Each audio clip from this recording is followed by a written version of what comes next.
Hey, Tony Gagas here, popping in, a little car chronicle. You know, it's one of the things that early on in my relationship, I implemented with my wife. And that was a rule that said, if it's not worth breaking up over, it's not worth arguing over. And essentially what that meant was, we'll have conversations about things that need to be addressed, things that come up, but those conversations are you sitting down, it's in a time of peace, it's in private, you taking turns talking, you expressing yourself, you seeking to understand, then be understood. There's no yelling, there's no over talking, there's no cursing, there's no name calling. And at the end of the conversation, the next step is for both parties to take action. No questions asked, no ifs, ands, and buts about it. If you know you're meant to be together, if you know you love each other, then there should be no questions asked when your partner is asking something of you that is reasonable, respectful, understandable. It's nothing that's asking you to compromise who you are, compromise your self-worth, compromise your self-respect, compromise your standards. And what that did is it changed everything, because we have so many little rifts in our relationships, just little nonsense things that really come from immaturity and insecurity, things that in the grand scheme of things shouldn't even have been brought up, things that shouldn't even matter. I coach a lot of couples, and a lot of times at the root of the argument, I'm like, wow, this is really what's breaking down relationships. Like, it starts over something so small, like, smiling too hard at somebody, or not putting your plate up after you eat, or not putting the toilet seat down, or not saying good morning on the text. It's just something so small, whatever it may be, that we pick up on and we get in our feelings. We woke up on the wrong side of the bed, we dealing with some insecurity, and we bring that up, and it starts a little rift. That rift turns into an argument. Something gets said that shouldn't have been said. Now this goes into a silent treatment, and then into ghosting, and next thing you know, the relationship got a strike on it, and now you're struggling to get back together, coming back with resentment and anger, and it just repeating itself over and over and over. So that's why I put in with me and my wife, if it's not worth breaking up over, it's not worth arguing over. Don't mean you can't discuss things, but a discussion should not become an argument. A disagreement does not have to become an argument. And you'll have people tell you, like, oh, arguments good for relationships, arguments benefit relationships. That's a lie. That's a lie. It takes something from it. It break you down. Even when you make up, you still lost something. What benefits a relationship is a healthy discussion, communication. That's what benefits a relationship, when you communicate. Not when you take and you arguing. Because with arguing, that means it's some yelling in there. That means it's some name calling, some things said that shouldn't have been said. That means it's some over talking. Arguing is not communication. Arguing is noise. And that's what we got to realize. And communication, healthy communication to a relationship is like oxygen to life. And so when you realize that, what happens is when you're in your relationship, what you ought to do is, when you get ready to say something, before you say it, you say it in your head. You say it in your head, and then you, knowing your partner, you imagine, you can 9 out of 10 times guess his or her reaction. or his or her response. Reaction being negative, a response being positive. And now you can guess what that reaction is going to be. And then you analyze it and you say, okay, this is going to be the reaction right here. This going to be the reaction. Y'all got to forgive me, my car. Let me get ready to go over it. If you ain't hit the blanket, it'll pull you. When you look at it and say, okay, this is going to be the reaction. And then you say to yourself, okay, if I say, oh, you was looking at that man, wasn't you? She's going to say, no, what are you talking about? I was not looking at no man. I ain't even see no man. Where that man at? And then you're going to, yes, you were. I see you were looking at the man. And then she going to say, no, I was not. You are so, oh my goodness. Now, you mad. Now you get a silent treatment. Y'all was going out to the mall to go shopping or going out to eat. And now y'all mad. Now you sitting there eating your food, smacking in silence. But see, when you play this out in your head, you able to say to yourself, okay, what is really the purpose of saying this? Because I'm going to say this, and it's not like they're going to be like, oh, yeah, I actually was looking at that man. And whew, when I tell you, he looked something amazing. So now you realize that's wasted breath. So now you look back and say, okay, what does this require? This requires confidence, because I don't really know. You know, it wasn't, I'm making this up in my head, kind of. Maybe, yeah, she was looking in that direction. And flip this, invert this if this the other way around. Maybe he was looking in that direction, but I ain't see him like lick his lips. I ain't see him turn his head. So let me be real with myself right now in this moment and ask myself, am I being insecure? Am I being insecure? Am I worrying too much? Am I looking for something to get upset about? If the answer is yes, then you don't say it. So now you don't say it, you let that go. Now see, every time you don't say something that you should not have said, you just develop your brain a little more. You developing your emotional intelligence. See, a lot of times we feel like saying something and we don't think about it. We don't process it. And we just say it. And then we say it and then it blows up. The reaction, every action is followed by a reaction, equal or greater reaction. So now it blows up. And then after it blows up, we're like, man, I shouldn't have said that. But all that could have been avoided if you would have thought about it in your mind before you said it. Now here's the thing, and this is where our mental health comes in. Is sometimes you'll think about something and you want to say it, you want to address it, but you know it's not gonna go anywhere. It's not like you about to get a confession or an admission. It's not like this is gonna be productive. You are gonna feel good because you got your insecurity off your chest, and then you got reinforcement from your partner by saying, no, absolutely not, I don't like that person. Absolutely not, I'm not talking to that person. I will never do that to you. I will never cheat on you. So now you fed into your insecurity. Your partner reinforced you, reassured you that you're the only one. They're not going anywhere. You're the only person they love.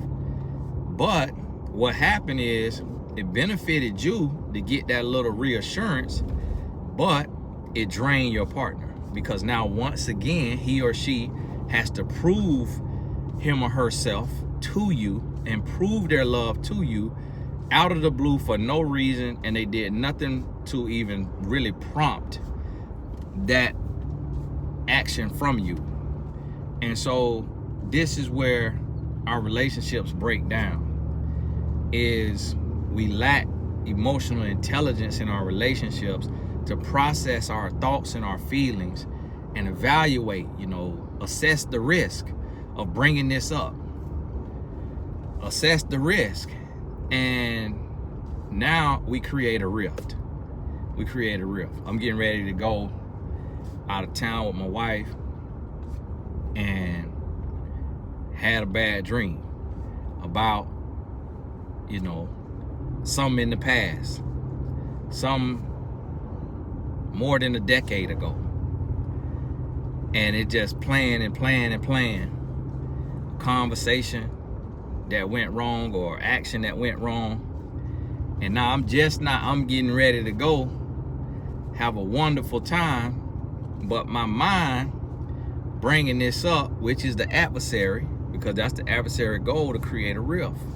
So now where this little getaway could strengthen and build and bond, had I gave in to that inclination that said, hey, bring this conversation up, ask this question, get a little clarity on this here thing that happened 12 years ago. Now it breaks down. Now your partner feels attacked. Your partner feels disrespected. Your partner feels unloved.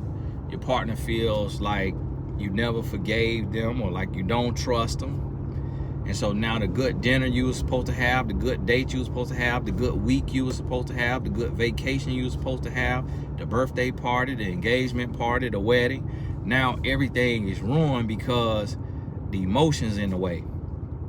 Because you weren't emotionally intelligent enough to process those insecure thoughts. And so that's what we got to get to.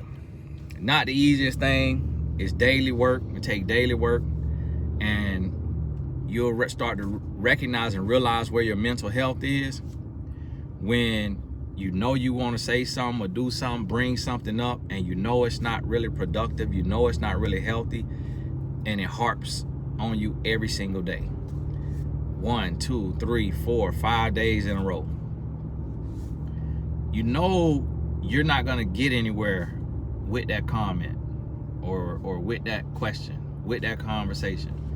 But you beat it on Monday, you beat it on Tuesday, Wednesday, one little thing come up, one little thing happen, triggers the thought again, triggers the emotion again, and then boom, you say it. You got weak. You didn't win. You didn't fully develop your brain to that next level of emotional intelligence.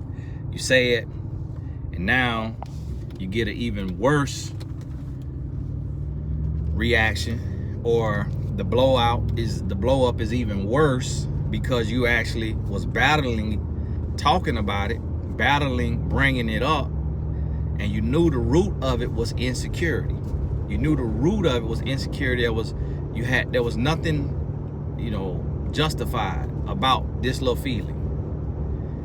And you bring it up, and then boom, because you held on to it for 3-4 days, it's intensified when you release it because it's pressurized now. Now it's about to explode out of you.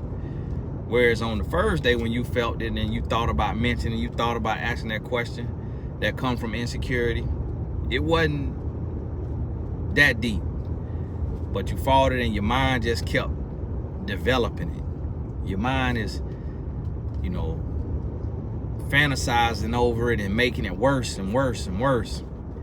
And your mind creating this narrative that's not even true. And then you bring it up. And so when I talk on this, I'm speaking from experience. That's how I fully understand it. I'm speaking from experience, and it's levels to it. It's more layers to it as well. And if you struggle with it or have struggled with it, then I know you fully understand it and the deeper levels to it. But this is something that we gotta work on. And everybody is guilty. Everybody is guilty of this at some point or another, where we speak from insecurity or we operate from insecurity.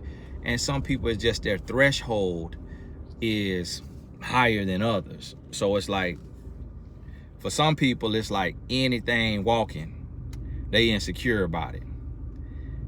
And they question and they part, oh, you like her? Oh, you like him? Oh, you like her? You like him? Oh, that's your type, ain't it? And then for other people, it's, it's gonna take a real interaction, like with somebody that is, you know, look amazing, to really trigger them and be like, oh, you were kikiing a little too much one year. I ain't never seen that missing tooth over there on the side. You smiling so hard, I seen that tooth over there missing. I ain't never seen that when you smile at me. And so it'll take something like, you know, at the family reunion, the cousin friend over there, and y'all bumping each other by the grill waiting on your burger, and that conversation go to getting good, and it's a lot of kikiing going on, and your partner who never say nothing when you scrolling Instagram, or who never say nothing when you walking through the mall, nah, they pulling you off to the side, on the side of the house to address this. And now y'all come from around the side of the house looking like who shot John and forgot to kill him, and now the whole rest of the family like, what's going on with them? Like they done had an argument because that smile turned upside down. You know he said to be cheap. You know what it said. So now the whole family reunion is ruined because that insecurity spoke for you. So it's a daily struggle, daily battle that 90% of humans deal with. And so here's the thing, this go to tough love now. Now on the tough love side of things, you decided to stay in a relationship, shut up. Woo, that right there hurt, doesn't it? You decide to stay in a relationship, be quiet. Stop bringing up the past. Stop bringing up the past. If you can't forgive and forget don't mean you don't remember it. Forget mean you don't remind the person of the offense over and over and over. If you stayed in a relationship, that means you got the clarity and the closure you needed to stay. It is not fair to the other person if you chose to stay and then you want to make them a prisoner to their past mistakes.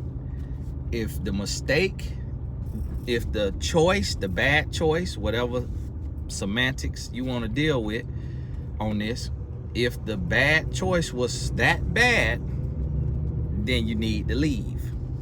If it was that bad to where you keep having nightmares and you keep thinking about it and you keep having to speak on it. Now, the way the mind works, the mind is going to recycle events that has happened over your life. Today, you will have a random thought of something that happened to you at 3 years old, at 4 years old, at 5 years old. That's the way the mind works. It's on a loop. So you always going to see the offense in your head. Where emotional intelligence comes in is having the capability, the wherewithal to not speak on it when you think of it, to not show that you thinking of it, to not let it affect your countenance and your demeanor, so that the person you're with can't even tell that your mind just looped that memory. It's the hardest thing you might do in a relationship, but the work is working. The work is worth it. Y'all gotta forgive me pulling it into my garage. So think on this now and work on it. It's Tony Gasson. God bless you.